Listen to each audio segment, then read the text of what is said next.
লোকনাথের মক্কা যাত্রা। লোকনাথ ব্রহ্মচারী ও বেণীমাধব ব্রহ্মজ্ঞ হয়ে তাদের গুরুদেবকে স্মরণ করেন। গুরুদেবের ইচ্ছা ছিল তারা যেন ব্রহ্মজ্ঞ হতে পারেন।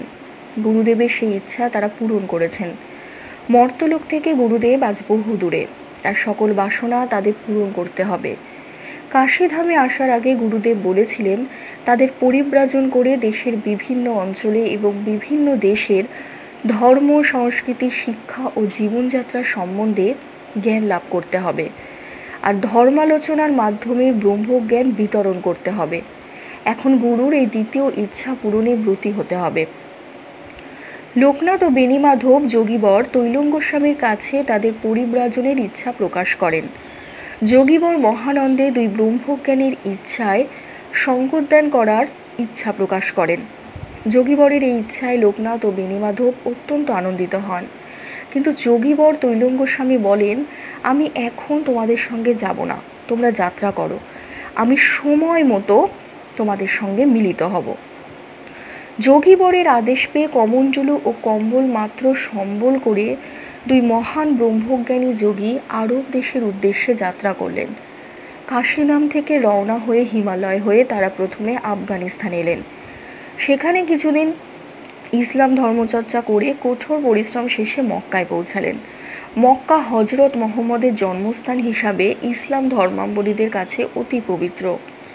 সেখানে এই দুই হিন্দু মহাযোগী পৌঁছলে সেখানকার বিশিষ্ট ধর্মানুরাগীগণ তাদের সাদরে গ্রহণ করেন। লোকনাথ ও বেণীমাধব মক্কায় ইসলাম ধর্ম সম্বন্ধে জ্ঞানার্জনে ব্রতী হন। মক্কায় কিছুদিন অবস্থান করে তারা মদিনায় যান। মদিনায় হজরত মোহাম্মদ দেহ রক্ষা করেছিলেন।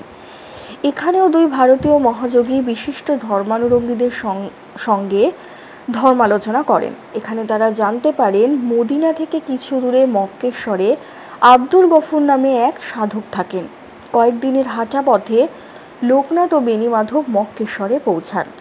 মক্কেশ্বরে পৌঁছে তিনি জানতে পারেন যে আব্দুল গফুর খান মৌন ব্রত ধারণ করে গভীর সাধনায় মগ্ন। তিনি কারোর সঙ্গে কথা বলেন না। লোকনাথ তার সাধনার সঙ্গে বেণীমাধব ও অন্য কিছু সাধকের সঙ্গে আব্দুল গফুর খানের সম্মুখে উপস্থিত হলেন, কিন্তু আব্দুল গফুর খান তাদের দিকে কোনো দৃষ্টিপাত করলেন না। লোকনাথ ভাবলেন, এত মরুপ্রান্ত পেরিয়ে এসে তবে কি বৃথা যাবে? তিনি সমাধিরত আব্দুল গফুর খানের সম্মুখে ধ্যানাবিষ্ট হলেন। সাধক জানেন সাধকের মনের কথা। বৃদ্ধ সাধক বুঝলেন সামনের বাঙালি সাধক একজন ব্রহ্মজ্ঞ, সহজে এখান থেকে যাবেন না। তাও তিনি তার পরীক্ষা নিলেন। কয়েকদিন ধরে চলল এই ধৈর্যের পরীক্ষা। তারপর একদিন চক্ষু মেলে তার দৃষ্টি নিক্ষেপ করলেন লোকনাথের উপর। সেই অন্তর্ভেদী দৃষ্টি বাবা লোকনাথকে নিরীক্ষণ করতে লাগলো। তারপর বাবা লোকনাথ তার দিকে চক্ষু মেলে তাকালে তিনি ক্ষীণ কণ্ঠে প্রশ্ন করলেন, তুমি কয়দিনের লোক বলো তো? আচমকা এরকম হেয়ালি প্রশ্ন শুনে বাবা লোকনাথ হকচকিয়ে গেলেন। তার বুঝতে দেরি হলো না যে এই প্রশ্নের মধ্যে কোনো জটিল ইঙ্গিত আছে, যা একমাত্র মহাযোগীরাই বুঝতে পারেন। সাধক আব্দুল গফুর আবার প্রশ্ন করলেন, তুমি কয়দিনের লোক? অকস্মাৎ এই প্রশ্নের গূঢ় সত্যটি লোকনাথের মনে উদয় হলো। তিনি বুঝতে পারলেন সাধক জানতে চাইছেন তার গত জীবনের কথা স্মরণ আছে কিনা। আর দেরি না করে বাবা লোকনাথ উত্তর দিলেন, আমি 2 দিনের লোক। আপনি কয়দিনের দয়া করে বলুন। লোকনাথের কথা শেষ হওয়ার পূর্বেই সাধক হেসে বললেন, আমি 4 দিনের। লোকনাথ ব্রহ্মচারী আমি 2 দিনের এই কথার মধ্য দিয়ে বোঝাতে চেয়েছেন যে তিনি 2 জন্মের কথা স্মরণ করতে পারেন। আর সাধক আব্দুল গফুর আমি চিরদিনের, আমি 4 দিনের এই কথা বলে বোঝাতে চেয়েছেন যে তিনি 4 জন্মের কথা স্মরণ করতে পারেন। এই বার্তালাপের মাধ্যমে সাধক আব্দুল গফুরের সঙ্গে বাবা লোকনাথ ও বেণীমাধবের পরিচয় হয়। এরপর এই সিদ্ধযোগী বাবা লোকনাথের দিকে দৃষ্টি নিবদ্ধ করে জিজ্ঞাসা করলেন, তুমি কে? লোকনাথ ব্রহ্মচারী খুব বিনীতভাবে উত্তর দিলেন, আমি কে তা জানার জন্যই তো আপনার কাছে এসেছি। সিদ্ধযোগীর বয়স 400 বছর। লোকনাথের এই উত্তর শুনে তিনি খুশির আবেগে তাকে বুকে টেনে নিলেন। যোগী আব্দুল গফুর খান ছিলেন অত্যন্ত যোগেশ্বর্যের অধিকারী এবং সর্বজন সমাদৃত। মক্কেশ্বরের মুসলমানরা যোগীরাজের এরূপ ব্যবহারে চমৎকৃত হলেন এবং বুঝলেন যে এই 2 ভারতীয় যোগী অত্যন্ত উচ্চ মার্গের যোগী পুরুষ। তারা বাবা লোকনাথ ও বেণীমাধবকে খুব আদর যত্ন করতে লাগলো। তারা 2 ভারতীয় যোগীকে বলল, বাবা আপনারা যদি নিজের হাতে রসুই করে খেতে চান তো বলুন আমাদের থেকে, তাহলে আপনারা চাল ডাল সবজি গ্রহণ করুন, আর যদি আপনারা আদেশ করেন তবে আমরাই রসুই করে দিচ্ছি। বাবা লোকনাথ তাদের কথার উত্তরে বলেন, তোমাদের হাতের রান্না খেতে আমার কোনো আপত্তি নেই। বাবা লোকনাথের এরূপ উত্তরে সমবেত মুসলমান ভক্তগণ বিস্মিত হলেন। তখন আব্দুল গফর তাদের বললেন, এই ভারতীয় যোগী একজন খাঁটি মুসলিম। তোমরা সকল হিন্দুকে বিধর্মী মনে করে ভুল করো। প্রকৃতপক্ষে হিন্দুদের মধ্যেও মুসলিম ইমান অর্থাৎ 16 আনা ইমান বা ধর্ম আছে, এমন অনেক মহাপুরুষ আছেন। এই লোকনাথ ব্রহ্মচারী এমনই একজন মহাপুরুষ। আব্দুল গফরের কথা শুনে সমবেত মুসলমানরা মুখে কাপড় বেঁধে অতি পবিত্রভাবে রসুই করে বাবা লোকনাথ ও বেণীমাধবকে ভোজন করাতে লাগলেন। লোকনাথ ও বেণীমাধব কিছুদিন সেই মহান সিদ্ধযোগীর সান্নিধ্যে পরমানন্দে ঐশ্বরিক আলোচনা করে কাটালেন। উভয়ের অলৌকিক যোগশক্তি উভয়কে মুগ্ধ করল।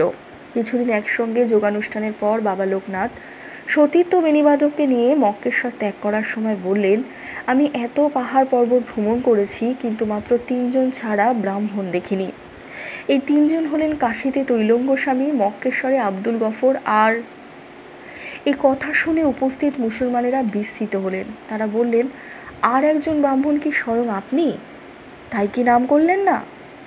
তারা আরও বললেন যে আমরা বিস্মিত হচ্ছি এই ভেবে যে একজন মুসলমান ফকির কিভাবে ব্রাহ্মণ হলেন। লোকনাথ তখন তাদের সন্দেহ নিরসন করে বলেন, ব্রাহ্মণ কে? ব্রাহ্মণ হলেন ব্রহ্মের আবির্কৃত রূপ। দেশকালাতীত ব্রহ্মই পরমাত্মিক নিত্যসত্তা। এই নিত্যসত্তাই দেশকালে প্রকাশিত হন।